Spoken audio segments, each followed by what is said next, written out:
10 సంవత్సరాలు ఒక కుటుంబ పాలన, ఒక అవినీతి పాలన, ఒక మూర్ఖత్వ పాలనతో తెలంగాణ మొత్తం సర్వనాశనం అయిపోయింది. ధనిక రాష్ట్రం అప్పుల పాలైంది, కానీ ఒక కుటుంబం మాత్రం ధనికులు అయిపోయిన వాళ్ళు. మామూలు పాస్పోర్ట్ దందా చేసి, దొంగ నోట్ల దందా చేసే కుటుంబం ఇలా 1000 కోట్లు సంపాదించింది. అక్కడ బీదర్ల, మీ అందరికీ ఇన్నోళ్ళు చెప్పిన విషయం చెప్తా.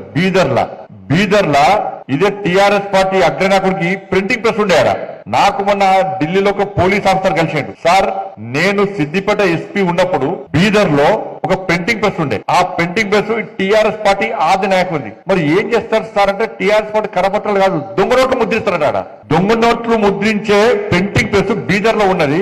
నేను ఆ ప్రింటింగ్ ప్రెస్ సీజ్ చేద్దామని పోయినాను. పోయేసరికి రాష్ట్రంలో ఒక ముఖ్య నాయకుడు నాకు ఫోన్ చేసి, మీకు డ్యూటీ అక్కడ లేదు, మీరు అటు పోకండి అని చెప్పి నన్ను ఆదేశిస్తే నేను పోలేకపోయినా. అంటే దొంగ నోట్ల దంద కూడా చేసారు వీళ్ళు. ఎన్నికలప్పుడు, ఉద్యమం అప్పుడు, ఎన్నికలప్పుడు బీఆర్ఎస్ వాళ్ళు, టీఆర్ఎస్ వాళ్ళు పంచింది అన్ని కూడా దొంగ నోట్లే. మరి ఆ నోట్లు అప్పుడు ఎట్లా వెళ్ళినప్పుడు అప్పుడు దొంగ నోట్ల మనకు తెలియదు, కొత్త వాళ్ళకు పాత, వాళ్ళ ఎక్స్పర్ట్స్. మనం అంతా ఖర్చు పెట్టిన తీసుకున్నా కానీ పంచిన అన్ని దొంగ నోట్లే.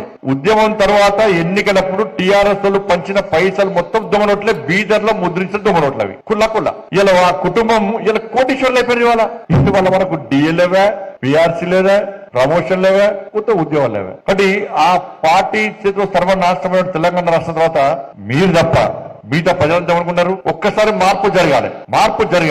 మార్పు జరిగితే ఇవాళ తెలంగాణ రాష్ట్రం కొంచెం బాగుపడతాడు. ఈ కుటుంబ కబంధాస్తాల నుంచి తెలంగాణ రాష్ట్రాన్ని సాధించుకోవాలని చెప్పి మార్పు కోరుకున్న ప్రజలు భారతీయ జనతా పార్టీకి ఓటేయాలా, తప్పిపోయి కాంగ్రెస్ పార్టీకి ఓటేసారు. ఇప్పుడు కాంగ్రెస్ పార్టీకి ఓటేస్తే పరిస్థితి ఏంటి? వల్ల పేన మీకలు పోయి పోయేవాడు అయిపోయింది. నా ఘర్కా, నా ఘాట్కా అన్న పరిస్థితి అయిపోయింది. ఇవాళ పరిస్థితి ఏందో ఒక్కసారి వచ్చండి.